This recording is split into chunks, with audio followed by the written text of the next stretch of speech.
할렐루야. 네, 좌우로 인사하실까요? 반갑습니다. 네, 또 온라인으로 예배하는 분들도 샬롬, 평안하시기 바랍니다. 오늘부터 교회가 그동안 2년여 동안 제한적으로 닫혀 있고 잠겨 있던 모든 부분들을 개방합니다. 그래서 시간도 공간도 여러분들이 연희 때처럼 코로나 이전처럼 자유롭게 출입하시면 되겠습니다. 할렐루야. 그러나 세 가지를 그래도 지켜주시기 바랍니다.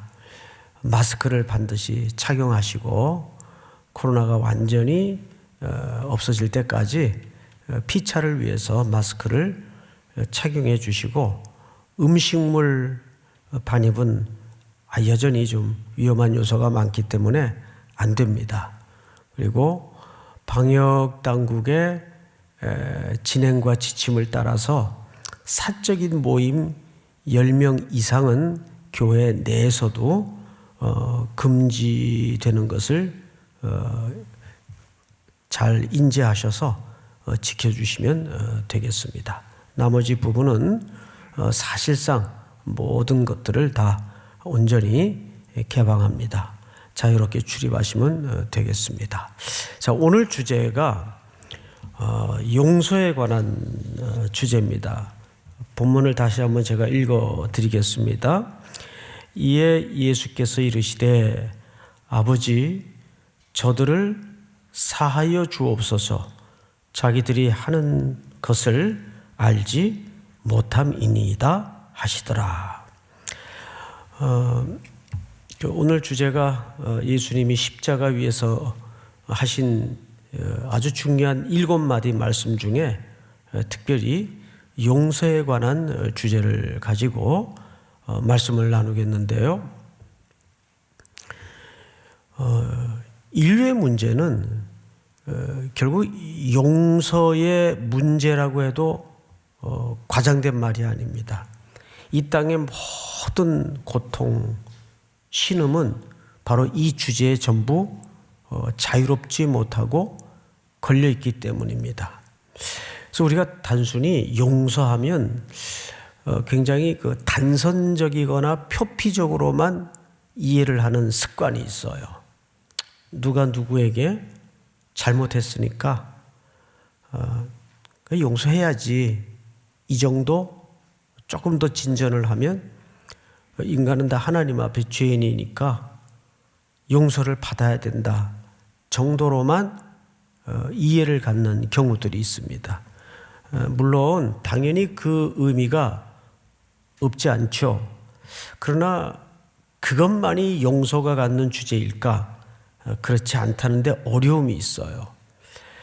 여러분, 인류가 아담 안에서 하나님께 범죄하고 나서 제일 먼저 찾아온 증상이 하나님과의 단절입니다. 하나님과의 단절을 통해서 인간만 타락을 하고 병든 게 아니라 사실은 온 우주가 타락을 했어요.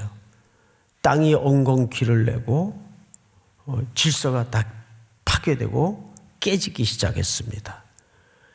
그래서 예수님이 십자가에 우리를 위해 비루셨던 그 용서의 주제는 전체적인 것이고 또 전 인류의 문제이며 전 우주적인 회복을 그 속에 전제하는 거죠.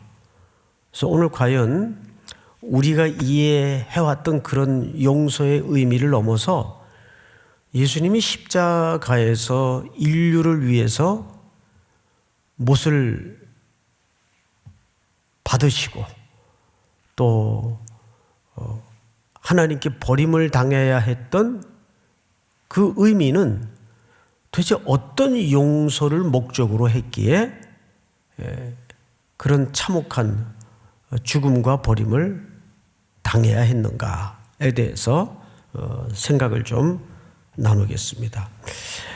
용서라는 말은 아피엠이라는 헬라 말을 쓰는데 이 말을 직선적으로 용서 번역을 하면 이런 의미가 녹아져 있습니다. 첫째, 무엇을 자유롭게 한다 그 뜻이에요. 자유롭게 한다. 두 번째는 그래서 해방시킨다. 완전히 그 문제로부터 자유롭게 하고 해방시키고 떠나게 만드는 거예요. 이게 용서예요. 아피엠이라는 의미 속에 담아진 용서의 의미예요. 그래서 우리가 흔히 이해하고 있는 그 용서는 어떤 사람을 자신에게 지은 죄로부터 자유롭게 하는 것, 당연히 이것도 용서죠. 또 이것을 위해서 예수님이 십자가에서 그 사람의 죄를 위해 책임을 지시고 담당하신 겁니다. 이사야 선지자의 예언처럼 우리의 죄를 담당하신 거예요. 예수님께서. 자, 그러면 보통 우리가 지금 쭉 진행하고 있던 마태복음은 보통 하나님의 나라에 일관된 초점이 있었어요. 하나님의 나라. 그 하나님의 나라가 임마누엘로 이 땅에 임했죠. 그런데 누가는 어떤 신학적인 그 주제를 강조했는가 하면 구원자. 그래서 인간을 항상 어떻게 설명하냐 하면 누가는 잃어버린 양, 잃어버린 자. 여기서부터 그 구원의 의미가 출발을 해요. 그러니까 인류는 하나님의 기준에서 볼 때는 하나님을 떠난 자였고 잃어버린 자였어요. 그래서 그 잃어버린 자를 구원하시기 위해서 예수님이 이 땅에 인간의 몸을 입으시고 오신 거라고요. 이것이 누가가 강조하고 드러내고 싶은 굵은 주제가 됩니다. 자, 그러면 이제 우리는 오늘 이 용서라는 저들이 하는 것을 알지 못하니 사여달라는 예수님이 십자가에서 인류를 위해 빌었던 용서는 신학적이고 신앙적인 출발이 어디로부터 시작이 되는가? 뜻밖에도 그것은 구약에서부터 그 출처를 찾아 들어가야 됩니다. 구약에서부터. 그래서 구약 성경을 좀 보겠는데요. 우선 구약 성경을 보려면 예수님이 누가복음 상에서 이 땅에 공적인 사역을 시작할 때 그 독특한 장면을 먼저 만나봐야 됩니다. 그래서 누가복음 4장을 좀 띄워주세요. 제가 좀 읽겠습니다. 예수께서 그 자라나신 곳 나사렛에 이르사, 고향은 베들레헴이고 예수님이 주로 젊은 날을 보내셨던 지역은 갈릴리의 가장 험하고 가난한 동네인 나사렛이죠. 거기에 도착하셨어요. 안식일에 늘 하시던 대로 회당에 들어가서 성경을 읽으려고 서셨습니다. 늘 하시던 대로. 그러니까 예수님도 안식일을 당시에는 지켰을 거고 또 회당에 가서 말씀도 가르치고 예배를 드리셨던 거죠. 그러니까 늘 하시던 대로 그랬으니까. 그리고 이제 그날 성경 읽을 순서가 어느 부분인가 하면 선지자 이사야의 글을 드리거늘 이렇게 돼 있어요. 거기에는 당연히 회당이니까 성경을 관리하는 분들이 있었을 겁니다. 그 당시에는 집집마다 오늘날처럼 이렇게 성경을 소지할 수 있었던 시대도 아니고 그럴 수도 없었겠죠. 그러니까 회당에 가야 그 성경 읽는 낭독 소리를 들을 수 있는 거예요. 안식일 날. 근데 그날 성경 읽을 부분이 이사야 선지자의 글인데 책을 펴서 이렇게 기록된 데를 찾으시니 곧 주의 성령이 내게 임하셨으니 이는 가난한 자에게 복음을 전하게 하시려고 내게 기름을 부으시고, 기름 부음을 받은 자라는 말이 그리스도 또는 메시아란 뜻이죠. 나를 보내사 포로된 자에게 자유를, 눈먼 자에게 다시 보게 함을 전파하며, 눌린 자를 어떻게 하죠? 자유롭게 하고. 이것이 이사야 선지자가 선포하고 싶었던 용서의 개념이에요. 모든 것을 원래의 자리로 되돌려 놓고 해방시켜 주는 거예요. 그러니까 용서라는 주제는 좁은 주제가 아니라 전 우주적인 주제입니다. 모든 이지러지고 빗나가 있고 비틀려져 있던 것들이 제자리로 돌아가는 것이 용서예요. 그것은 구원으로부터 시작이 된다는 거죠. 자, 주의 은혜의 해를 전파하게 하려 하심이라 하였더라. 여기 무슨 해를요? 주의 은혜의 해. 굉장히 중요한 누가의 관점이에요. 그 예수님은 이 땅에 왜 오셨는가? 앞에 한 절만 돌려보세요. 주의 성령이 내게 임하셨으니 이는 가난한 자에게 복음을 전하게 하시려고 내게 기름을 부으시고 나를 보내사 포로된 자에게 자유를, 눈먼 자에게 다시 보게 함을 전파하며, 눌린 자를 자유롭게 하고, 이러한 것을 위해서 다음 절 주의 무슨 해요? 은혜의 해. 여러분, 이 은혜의 해라는 말은 예수님의 초림의 사건을 얘기하는 겁니다. 그래서 이 원본을 좀 우리가 보면 이사야의 글인데 좀 띄워주실까요? 원본을 이제 읽어보는 거예요. 예수님이 펼쳐서 읽으셨던 그 이사야의 글의 원본이에요. 자, 1절을 한번 같이 읽어볼까요? 시작. 주 여호와의 영이 내게 내리셨으니 이는 여호와께서 내게 기름을 부으사 가난한 자에게 아름다운 소식을 전하게 하려 하심이라. 나를 보내사 마음이 상한 자를 고치며 포로된 자에게 자유를, 갇힌 자에게 노임을 선포하며. 2절 여호와의 무슨 해죠? 은혜의 해와 우리 하나님의 보복의 날을 선포하며 모든 슬픈 자를 위로하되. 여기 오해하지 말 것은 여호와의 은혜의 해는 예수님의 초림의 사건을 설명하는 거고, 하나님의 보복의 날은 무슨 날을 얘기하는 걸까요? 마지막 심판의 날을 얘기하는 거예요. 재림의 날을 얘기하는 거예요. 그러니까 누구를 통해서 이 일이 이루어진다는 거죠? 오실 기름 부은 자를 통해서.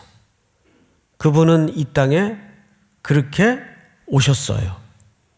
뭐를 위해서? 모든 자유와 용서와 사하심과 회복을 위해서. 그리고 그것을 십자가 위에서 성취하시고 이루신 겁니다. 그리고 이제 보복의 날은 예수님이 다시 오셔서 원수를 멸하시는 날을 이사야 선지자는 뭐라고 표현했죠? 보복의 날로 표현했어요. 우리는 이 시간에 모든 삶의 초점을 맞추고 이 땅에 비틀려져 있고 제대로 대우받지 못했고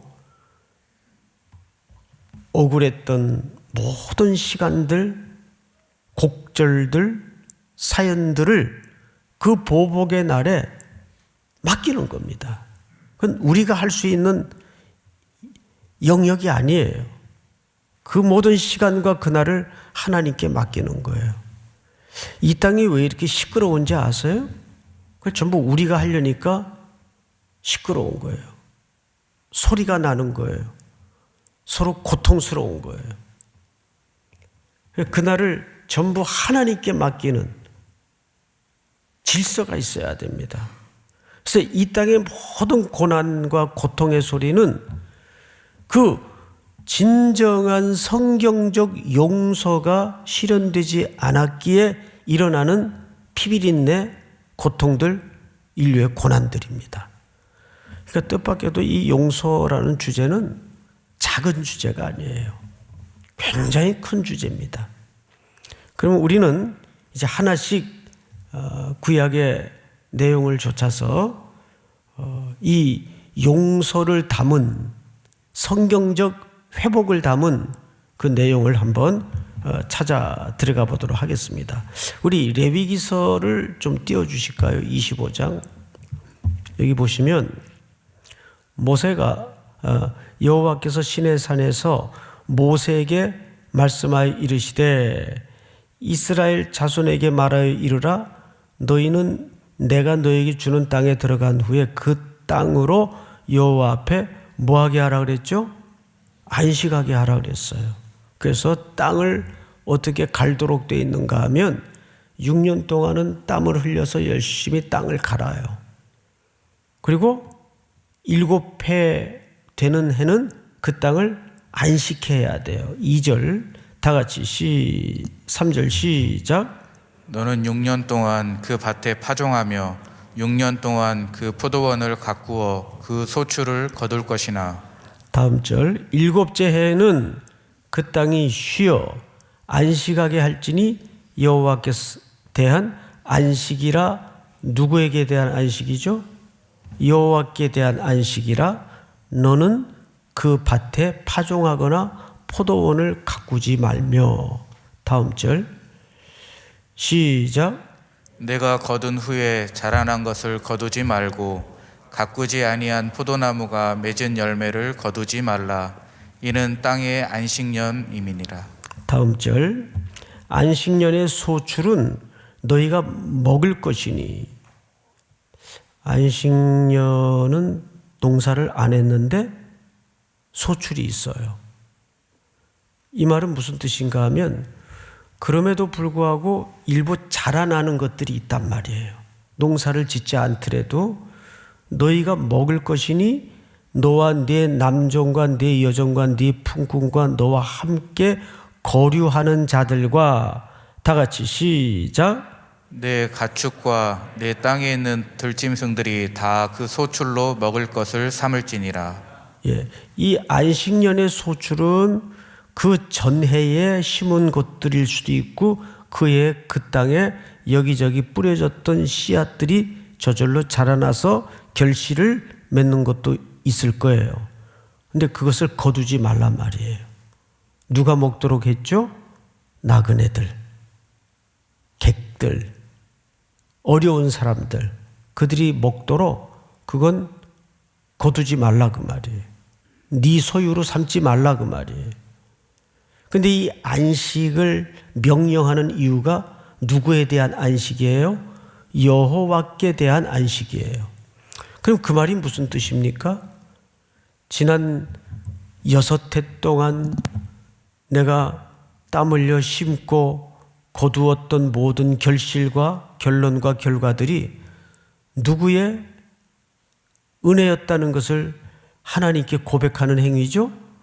하나님의 은혜였다는 것을 고백하는 행위예요. 그래서 여호와께 대한 안식으로 되어 있습니다. 근데 이것이 원래 안식년법이에요. 그런데 놀랍게도 이스라엘 백성들은 이 안식년을 하나님 앞에 다 오랜 역사 속에서 부정하고 무너뜨립니다. 아니, 정확히 얘기하면 안식년이라는 형식은 지켜요. 그런데 그 기간 동안에도 여전히 종들을 부려서 그 땅에 생산될 결과물, 소출들이 탐욕스러움으로 아깝기 때문에 계속 땅을 쉬지 못하게 만듭니다. 그러니까 하나님에 대한 율법이 다 깨지고 무너지고 끊임없이 이 안식해야 될 해에 안식이 일어나지 않는 거예요. 땅은 계속 신음하고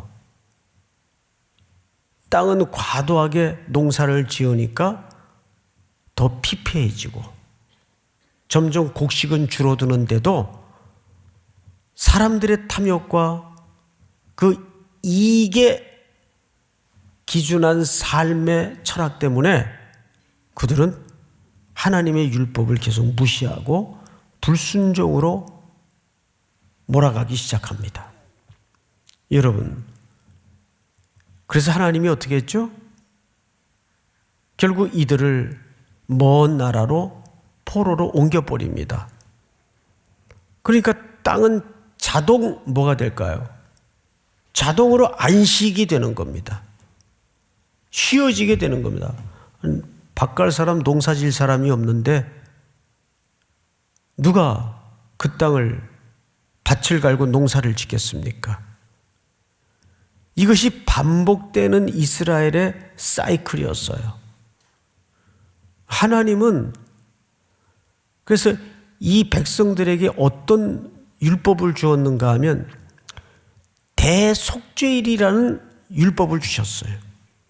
대속죄일은 7년 단위로 안식년을 지내서 49년째 되는 해는 7 안식일이 7번째 겹치는 해예요. 그래서 그 다음 해인 50년째를 희년이라고 합니다.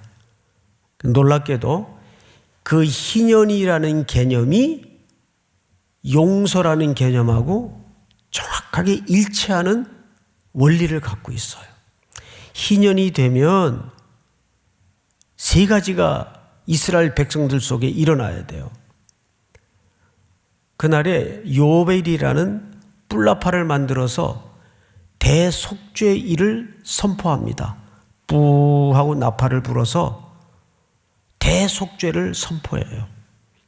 그리고 희년이 되면 2가지가 회복이 돼야 되는데 가나안에서 조상들로부터 물려졌던 땅을 남에게 팔 수밖에 없었어요.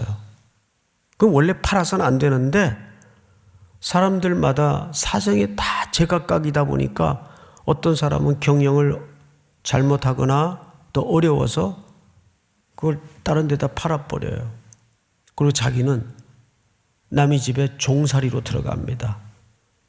이것이 이스라엘 백성들 사이에 만연돼 있었어요. 그럼에도 불구하고 희년이 돌아오면 첫째는 그 밭을 원래 판 주인에게로 돌려줘야 돼요. 이게 희년의 법칙이에요. 그래서 땅이 돌아와요. 2번째는 매였던 종들이 돌아와요. 이게 대속죄일이 갖는 큰 은혜입니다. 그래서 예수님이 누가복음 4장에서 이사야의 글을 읽으시는 가운데 뭐를 위해서 오셨다고요? 주의 은혜의 해를 선포하기 위해서 오셨다고요. 바로 그 예수님께서 이 은혜의 해를 완성하신 사건이 십자가 위에서, 그래서 그 희년의 개념인 저들의 죄를 사하여 주옵소서. 그러니까 용서라는 것은 3가지가 돌아와야 돼요. 첫째, 누가복음 24장 47절 한번 같이 읽어볼까요? 누가복음 24장 47절 시작. 또 그의 이름으로 죄 사함을 받게 하는 회개가 예루살렘에서 시작하여 모든 족속에게 전파될 것이 기록되었으니. 무슨 얘기냐 하면 예수님이 십자가에서 그 용서를 선언하시고 은혜의 해를 성취하셨어요. 그래서 그 은혜를 누리는 모든 하나님의 자녀들은 어떤 지상 과제와 삶의 숙제를 갖게 됐는가 하면 또 그의 이름으로 죄 사함을 받게 하는 회개가 예루살렘에서 시작하여 모든 족속에게 전파될 것이 기록되었으니, 그 하나님의 사하심과 회복과 돌아옴과 자유와 기쁨과 용서가 선교와 전도라는 이름으로 땅끝까지, 세상 끝날까지 선포되고 전해져야 됩니다. 이것이 예수님이 십자가에 용서를 선언하신 중요한 우리에게 던져진 이어질 과제입니다. 이것이 일어나야 돼요. 두 번째는 첫째는 죄의 속박으로부터 이 세상이 계속 하나님께로 돌아와야 되고, 두 번째는 신분의 속박으로부터, 우리는 어떤 신분이었죠? 아버지와 단절이 되었던 종의 신분이었어요. 죄의 종이었어요. 그 명확한 그림이 어디에 소개되죠? 누가복음 15장에 소개되잖아요. 아버지와 단절을 선언하고 살아있는 아버지의 유산을 챙겨서 먼 나라로 가 죄와 먹고 마시는 죄의 종으로 살던 둘째 아들이 어떻게 됐습니까? 돌아와서 신발이 신겨지고 좋은 옷이 입혀지고 결정적으로 손에 가락지를 끼워 주심으로써 뭐가 회복이 된 거예요? 신분이 아들로서 회복이 된 거예요. 이것은 큰 용서의 개념 속의 한 측면입니다. 그것이 돌아와야 돼요. 회복이 돼야 되고. 마지막 세 번째로 우리 사도행전 2장을 좀 띄워주실까요? 그들이 사도의 가르침을 받고 받아 서로 뭐 했다고 돼 있어요? 코이노니아, 교제하고 그랬어요. 떡을 떼며 오로지 기도하기를 힘쓰니라. 자, 여러분, 이 본문을 잘 보시면 이 교제라는 말이 왜 오늘 용서와 관련이 있을까? 우리는 단순히 용서에 대해서 소극적인 의미만 이해를 갖고 생각을 해왔습니다. 근데 이 교제는 용서의 적극적인 의미예요. 코이노니아라는 말은 뭐죠? 내가 받은 은혜를 공유하고 분여하고 나눈다는 명령이에요. 그래서 사람마다 두려워하는데 사도들로 말미암아 기사와 표적이 많이 나타나니, 다음 절 시작. 믿는 사람이 다 함께 있어 모든 물건을 서로 통용하고 또 재산과 소유를 팔아 각 사람의 필요를 따라 나눠주며. 자, 여러분, 이런 일이 어떻게 가능했을까요? 성령 받고 죄 용서함을 입은 사람들에게 뭐가 온 겁니까? 물질의 속박으로부터 자유로워진 거예요. 아, 이게 내 주인이 아니구나. 이것이 용서받은 자의 적극적인 삶의 태도로 명령되고 있다는 사실 앞에 오늘 이 아침에 우리는 새롭게 눈을 열어야 됩니다. 야, 용서라는 개념 속에 이런 명령이 있었구나. 자, 우리가 하나님께로부터 이 물질하고는 비교도 할 수 없는 용서를 입은 사람들이에요. 은혜를 입은 사람들이에요. 맞죠? 그렇다면 우리의 삶 속에 이 용서가 적극적으로 표현되려면 오늘 코이노니아가 내 이웃들 속에 확대되고 이루어져야 되는데, 초대교회 성도들의 삶을 보니까 어떤 일이 일어났어요? 믿는 사람이 다 함께 있어 모든 물건을 서로 통용하고 또 재산과 소유를 팔아 각 사람의 필요를 따라 나누어 주며 그랬어요. 이게 용서가 갖는 코이노니아의 중요한 속성이에요. 그래서 우리 성도님들이 오늘 이 새벽에 용서에 대해서 세 가지 결론을 붙잡았으면 좋겠어요. 첫째는 용서란 죄의 속박으로부터 자유를 얻는 원천적인 질서가 있어요. 두 번째는 신분의 속박으로부터 자유로워져야 돼요. 우리는 어떤 신분으로 살았다고요? 죄의 종으로 살았어요. 물질의 노예로 살았어요. 그래서 우리 속에 이 용서의 적극적인 명령인 물질의 속박으로부터 자유로워지려면 성도 간에 적극적인 뭐가 이루어져야 됩니까?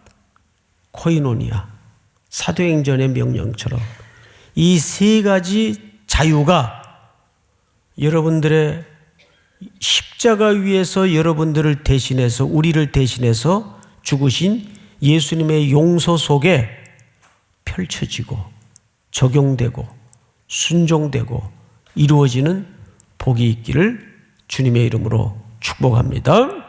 우리 이 시간 다 같이 한번 통성으로 소리내서 기도할 때 이렇게 기도하십시다.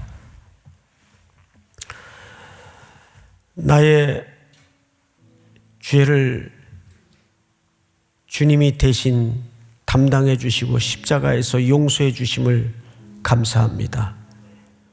죄로부터 자유케 해 주심을 감사합니다. 두 번째는 종의 몸으로부터 나를 건져 주시고 다시 아버지의 아들로 받아 주시고 삼아 주심을 감사합니다. 신분의 자유. 세 번째는 물질로부터의 자유. 성령 받고 기름 부음을 받고 용서함을 입은 성도들이 초대교회 어떤 적극적인 용서의 실천을 실현했는가? 물질로부터의 자유로운 삶의 태도를 표현했어요. 이 세 가지 속박으로부터의 자유가 진정 여러분 속에 용서가 실현되는, 용서가 순종되어지는 은혜를 누리게 하여 주시옵소서. 또 여러분들이 가지고 나온 제목을 붙들고 우리 시간 다 같이 한번 통성으로 기도하겠습니다. 사랑하시는 하나님 아버지 감사합니다. 복된 아침 우리를 이곳까지 인도해 주시고